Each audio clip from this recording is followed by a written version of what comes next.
유도무기관의 명령에 맞춰 콜롬비아 해군이 미사일을 발사합니다. 곧 표적의 명중한 미사일은 거대한 선박 하나를 완전히 가루로 만들어버렸는데요. 2023년 미중남미 해군연합훈련에서 가장 많은 주목을 받은 건 다름 아닌 대한민국의 대한미사일 해성이었습니다. 해성 대한미사일은 미국 등 다수의 나라가 주력으로 사용하는 하푼보다 더 무서운 파괴력을 지니고 있을 뿐만 아니라 해룡 전술 함대지 유도탄으로 개량되기도 하는 등 우리 해군의 주요 무장체계로 맹활약하고 있습니다. 몇 년 전 미국 해군과의 연합훈련에서 해성 미사일의 위력을 직접 확인했던 콜롬비아가 자국의 신형 함정에 또 한 번 한국산 무장 탑재를 희망하고 있습니다. 네덜란드 조선소와 협력하여 건조하는 호위함에 한국산 유도무기 체계를 추가하려 하는데 이미 성능 검증이 끝난 해성이 매우 유력한 상황인데요. 2005년부터 양산 체제를 구축한 해성 대한미사일은 우리 군이 자체적으로 개발한 대한미사일로서 개발 당시 한국은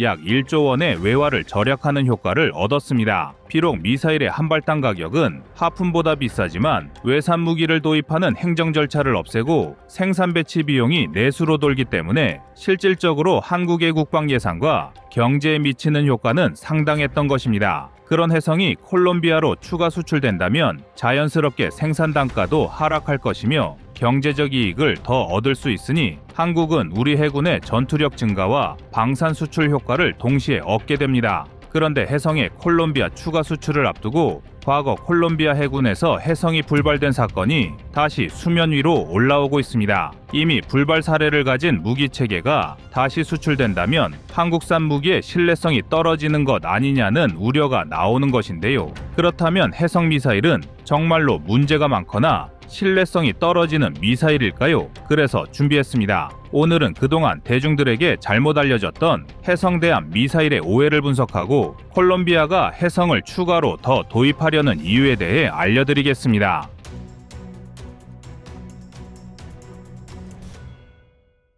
한국이 개발한 주력 대한 미사일 해성은 필리핀이 중국산 유조선을 단번에 박살내면서 전 세계의 주목을 받은 무기 체계입니다. 그런데 한편으로는 유독 발사 실패 문제나 신뢰성에 많은 의심을 받고 있는 무기 체계이기도 한데요. 해성 미사일은 몇 차례의 발사 실패로 인해 여러 언론에서 신뢰성 문제를 제기한 사례가 많습니다. 하지만 해당 문제들은 이미 조사 결과 해성의 성능 결함으로 인한 문제가 아니란 것이 밝혀졌습니다. 그러나 일각에선 여전히 해성의 성능을 의심하는 경우가 있으며 과거에 발생했던 불발 문제의 원인이 다른 데 있었다는 걸 알지 못하는 분들도 계십니다. 대표적으로 2018년 5월에 있었던 해군 3함대 훈련에서 정상 발사된 해성 미사일이 비행 35초 만에 해상으로 추락한 사고가 있는데요. 당시 관련 소식이 9월에 전해지면서 군 당국이 해성의 결함을 의도적으로 은폐하려 한 것 아니냐는 일종의 음모론이 등장하기도 했습니다. 하지만 해당 사건은 절대로 해성의 성능이 뒤떨어지거나 결함이 있어서 발생한 문제가 아니었습니다.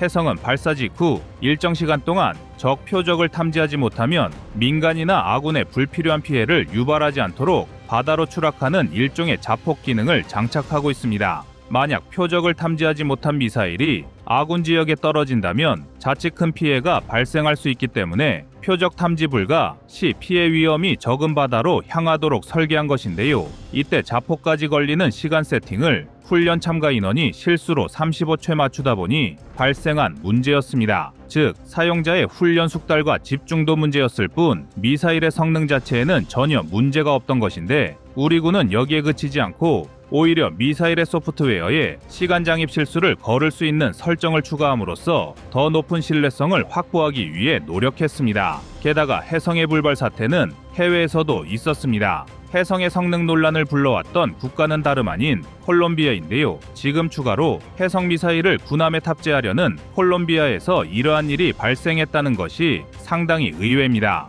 콜롬비아는 일찍부터 해성 미사일을 도입하여 자국군의 무장 체계로 활용하고 있었으나 훈련 과정에서 해성이 불발되는 사태가 발생하며 수출에 적신호가 켜지는 듯 했습니다. 하지만 해당 문제는 조사 결과 단순한 해프닝에 불과했다는 것이 밝혀졌는데 미사일의 설정을 한국처럼 북반구로 설정했던 것이 문제였습니다. 콜롬비아는 적도 부근에 위치한 나라로 국토의 일부는 남방호에 걸쳐 있는 등 한국에서의 사용과는 다르게 미사일을 설정하고 운용했어야 하지만 운용자의 실수로 인해 이러한 작전 지역의 차이를 고려하지 않았다가 불필요한 오해를 산 것입니다. 이처럼 해성의 불발 사태는 미사일의 결함이 있기 때문이 아니라 운용자의 실수로 인해 발생한 문제였으며, 이러한 문제는 병사들의 훈련 수준이 높아지면 자연스럽게 해결할 수 있는 문제입니다. 그러나 일부 언론 등에서 정확한 문제 원인이 파악되기 전에 과도할 정도로 해성의 신뢰도 의혹을 제기하는 바람에 아직도 일부 국민들은 잘못된 오해를 하는 경우가 있는데요.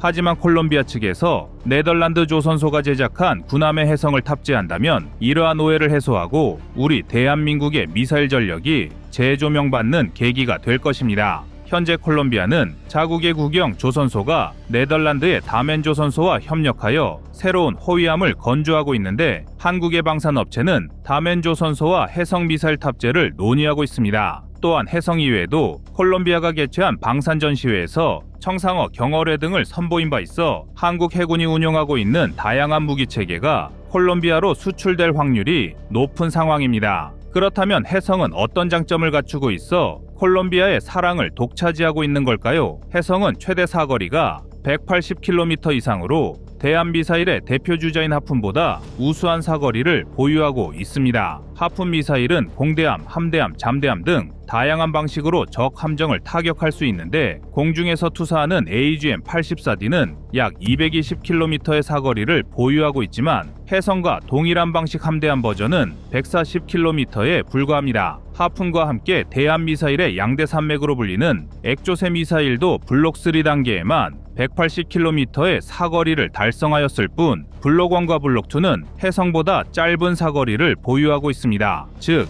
해성의 사거리는 자유진영이 보유한 대한미사일 중에서도 단연 최고의 성능을 갖췄다는 의미인데요. 타격수단의 사거리가 우수하다는 것은 적의 공격 범위 밖에서 아군의 공격이 가능하다는 것을 뜻하고, 이는 곧 아군을 향한 적의 공격을 원천 봉쇄할 수 있어 전투의 승패에 매우 큰 영향을 미칩니다. 또한 해성은 미사일의 엔진을 조금만 개량하면 180km의 사거리를 250km까지 확장할 수 있으니 콜롬비아 측에서 좋아하지 않을 이유가 없습니다. 게다가 해성은 탄두 중량이 250kg대로 아음속 대한미사일 중에서는 매우 강력한 위력을 가지고 있습니다. 통상적으로 미사일의 탄두 중량이 무겁다는 것은 그만큼 더 많은 장약을 탑재하고 있어 훨씬 강한 폭발력을 선보일 수 있다는 뜻인데, 하푼이 221kg, 액조세가 165kg 등인 것과 비교하면 250kg대의 탄두 중량을 가진 해성이 더욱 강한 위력을 선보일 수 있습니다.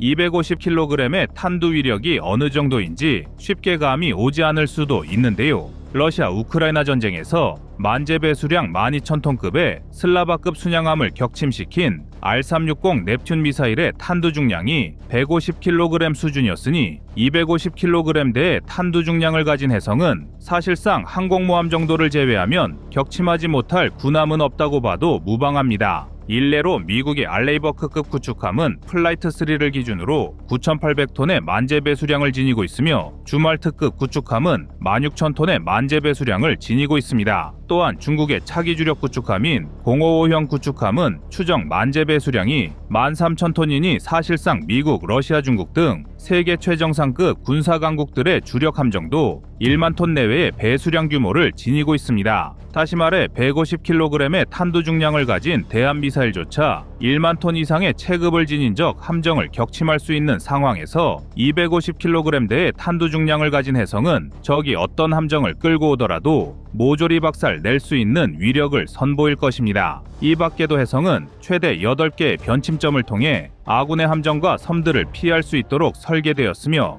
해수면 5m 이하 정도의 높이에서 스치듯이 비행하는 시스키밍 기동을 통해 적의 레이더에 탐지될 확률을 낮췄다는 장점까지 갖추고 있는 전천후 대함 미사일입니다. 최근에는 해전의 양상도 적의 미사일을 요격하기 위한 방공 능력이 점차 중요해지고 있어 반대로 공격 측에서는 이를 뚫고 적을 타격할 수 있는 역량이 중요한데, 시스키밍 기동까지 갖춘 해성은 실전에서 진가를 발휘할 것입니다. 그리고 콜롬비아에서 한국산 해성의 비중을 더욱 늘리면 늘릴수록 한국의 미사일 수출은 더욱 탄력을 받을 것입니다. 그도 그럴 것이 한국으로부터 해성을 도입한 나라들의 주된 적은 중국입니다. 콜롬비아뿐만 아니라 중남미 일대는 중국의 불법 어선들과 해상 민병대로 인해 심각한 문제가 발생하고 있어 미국, 한국, 프랑스 등의 도움을 받아 아예 중남미 해군들이 연합훈련을 실시하고 있을 정도입니다. 또한 유조선 격침을 통해 해성을 주목받게 만든 필리핀도 역시 중국 해군의 위협에 맞서기 위한 전력이 더욱더 많이 필요한데요. 콜롬비아를 비롯한 다수의 나라가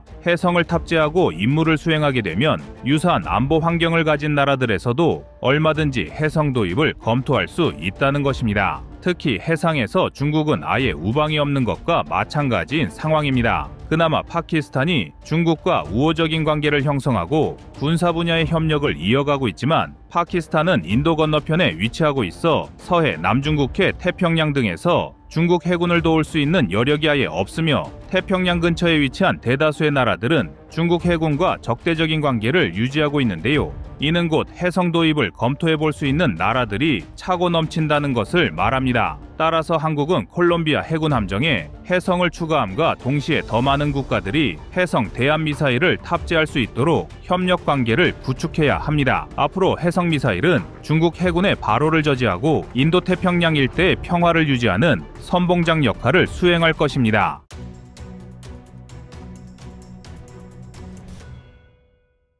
다음은 25년 3월 4일 유령함대 전투함 영상입니다. 많은 분들이 유무인 함대라고 하면 먼 미래의 이야기라고 생각하지만 현실은 그렇지 않습니다. 해군력 강화가 필요한 많은 나라에선 이미 무인 전력을 적극적으로 해군에 배치하며 자국의 전투력을 보강하고 있는데요. 지난해 11월에는 미국이 필리핀 해군을 지원하기 위해 첨단 무인 수상정 만타스 T-12를 제공하기도 했습니다. 필리핀은 미국과의 협정을 통해 최대 6,900억 원 규모의 군사 지원을 받게 되었고 이에 따른 일환으로 미국의 첨단 무인 수상정을 지속해서 도입하고 있으며 아예 별도로 무인 수상정 부대까지 창설하여 운용하고 있습니다. 필리핀이 제공받은 만타스 T-12는 제한적인 전투를 비롯하여 정보 수집과 감시, 전자전 등 다양한 임무를 수행할 수 있고 이러한 사례는 곧 무인 수상정 전력이 미래의 이야기가 아니라는 것을 여실히 드러내고 있습니다. 그리고 우리 대한민국은 2025년 드론쇼 코리아에서 지금까지 다른 나라가 보여준 무인 수상정과는 완전히 다른 새로운 전력을 공개했습니다. 한국은 2022년부터 유령 함대를 구상하며 다양한 전투함의 설계를 고민했고 이번 드론쇼에서는 도합 6종의 모델을 공개하였는데요. 대부분의 함정은 2024년 12월에 개념 설계가 완료되어 최신 설계를 두루 탑재하였으며 단순한 CG나 영상을 공개한 것이 아니라 구체적인 설계 모형을 공개했다는 점에서 우리 해군이 무인 전력 확보에 얼마나 공을 들이고 있는지 잘 알 수 있습니다. 특히 전투형 무인 수상함은 기본형과 확장형으로 두 개의 설계를 채택하였는데 기본형은 길이가 30m, 확장형은 38m로 지금까지 한국이 개발했던 다른 무인 수상정보다 한층 더 커진 설계가 특징입니다. 또한 무인 전투함의 배수량은 220톤으로 설계되었는데 이 정도의 함정 규모는 우리 군의 참수리급 고속정과 유사합니다. 참수리급 고속정은 후기형을 기준으로 길이는 37m, 만재 배수량은 170톤으로 확장형 무인 전투함보다 길이와 배수량이 모두 조금 더 작은 수준입니다. 그리고 이러한 크기 차이는 한국 해군이 무인 전투함으로 소형 고속정의 임무를 대체할 수도 있다는 것을 암시하는데요. 여기에 더해 장착할 수 있는 무장체계의 종류와 화력도 상당히 막강합니다. 한국이 개발하는 무인 전투함은 70mm 유도 로켓의 최고봉인 비궁을 비롯하여 130mm 유도 로켓과 8발의 대함 미사일, 20mm 기관포를 장착한 RCWS 등을 장착할 수 있습니다. 비궁은 이미 4차례의 미군 테스트에서 압도적인 명중률을 선보인 유도무기로 현재도 한국군의 해안방어와 적 고속함 제압 등을 위해 일선에서 활약하는 무기 체계입니다. 또한 130mm 유도 로켓은 마하이의 속도의 반철갑형 탄두와 지연 신관을 조합하여 한 발만으로도 200톤급 이하의 함정은 완전히 전투불능으로 만드는 피해를 입힐 수 있으며 GPS 등이 장착되어 있어 해상 표적 이외에도 적의 해안포 등을 타격할 수 있는 능력을 갖추고 있습니다. 이 밖에도 전투함에 장착될 8발에 대한 미사일은 한국의 무인 전투함이 최대 200km까지 적과 교전할 수 있도록 작전 범위를 넓혀줄 것으로 기대를 모으고 있으며, 한국은 각종 유도 로켓과 미사일의 원활한 표적 추적을 위해 충남급 호위함과 KDDX 구축함에 장착되는 A4 레이더와 다기능 레이더도 소형화하여 장착할 예정입니다. 한국이 최신 전력으로 기대하고 있는 호위함과 구축함의 레이더 체계를 무인 전투함에도 탑재한다는 것은 더 이상 무인 전투함이 과거처럼 단순한 자폭 일변도의 공격만을 하는 것이 아니라 현대화된 해군 함정처럼 적을 추적하고 타격하는 전투다운 전투를 구현할 수 있게 된다는 것을 뜻합니다. 드디어 유령 함대에 적합한 전투함을 배치한다는 것인데요. 이외에도 한국은 유인 함정에 탑재할 수 있는 무인 잠수정과 기뢰전에 특화된 무인 수상정도 개발하고 있어 무인 수상함은 더욱 다채로운 임무를 수행할 전망입니다. 특히 무인 잠수정은 다른 무기와 달리 구축함과 호위함 등에 탑재되었다가 유사시 수중으로 투입하게 되는 특징을 갖추고 있는데, 현대 해전에서 가장 위험한 적이 잠수함이란 점을 고려하면 아군 함대의 생존성을 크게 높여줄 것입니다. 구축함에서 출격한 무인 잠수정이 수중을 돌아다니며 적의 잠수함이나 다른 위험을 사전에 정찰하고 해당 내용을 유인 함정의 지휘관에게 전송하면 함대를 이끄는 지휘관은 정찰 내용을 바탕으로 다른 함정의 대응 방안을 지시하는 방식으로 유기적인 유무인 함대 운용이 가능해지는 것인데요. 여기에 기뢰전에 특화된 무인 수상정이 추가된다면 한국 해군의 생존성은 더욱 높아집니다. 기뢰는 잘만 사용하면 특정 해역을 완전히 봉쇄할 수 있어 전략무기로 분류될 정도로 뛰어난 효율을 자랑합니다. 기뢰는 임무 특성상 함정의 가장 취약 지점인 흘수선 아래에 피해를 입히기 때문에 자칫 함정이 기뢰에 당할 경우 매우 큰 피해가 발생할 수 있습니다.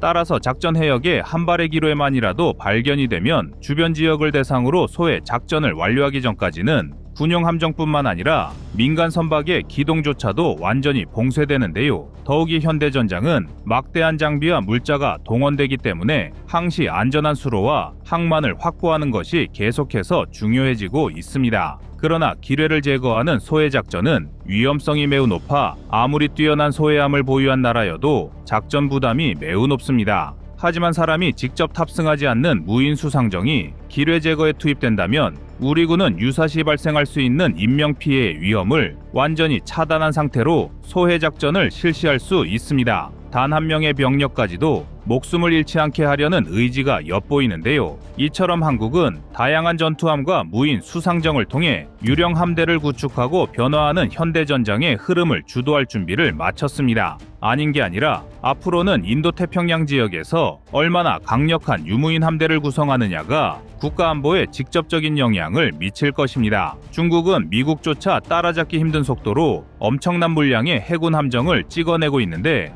현실적으로 단일 국가가 중국 해군의 물량 공세를 막아내는 것은 매우 어려운 일입니다. 함정의 성능은 중국보다 앞설 수 있지만 양적 측면에서 중국과 대등한 경쟁을 하는 것은 쉽지 않으며, 전쟁이란 무기의 성능 못지않게 적을 압도하는 수량도 전략적으로 중요하다는 점에서 중국 해군의 물량 공세를 막아낼 전략적 카드가 점점 중요해지고 있습니다. 그리고 유인 함정의 수량이 한계가 있다면 이를 보완할 수 있는 전력은 단연 무인 함정입니다. 미국조차도 향후 무인 전력을 증가하여 500척 내외의 유무인 함대를 구상하고 있는 만큼 한국도 중국의 물량 공세를 막아낼 유무인 함대를 구축하는 것은 필연적인 수순입니다. 이번 드론쇼에서 공개된 무인 수상정들이 단기간에 완벽한 실전 배치를 이루긴 어려울 수 있지만 한국의 무인 수상정 기술은 이미 전 세계에서도 최고 수준에 올라와 있습니다. 지난해에는 세계 최초로 군집 무인 수상정 운용에 성공하면서 다수의 무인 수상정을 하나의 부대로 운용할 수 있다는 것을 보여준 것이 대한민국인데요. 한국이 이러한 군집 운용 기술을 대규모 무인 전투함에 적용하게 된다면 중국과 북한 등 적성국의 함정을 동시다발로 타격하는 것도 더는 꿈 같은 이야기가 아닐 것입니다. 이제 현대 해전의 패러다임은 점차 무인 수상정의 시대로 변화하고 있습니다. 그리고 한국은 이러한 흐름에서 뒤처지지 않고 우리 영해를 수호하기 위한 강력한 무인 전투함의 개념 설계를 공개했습니다. 하지만 개념 설계를 기반으로 실전 배치할 전투함이 완성되기 위해서는 관계 당국의 전폭적인 예산 지원이 반드시 병행되어야 합니다. 한국의 무인 전투함이 중국의 호위함과 구축함을 박살내는 날을 기다려 보겠습니다. 이상 꺼리튜브의 두 번째 미션이었습니다.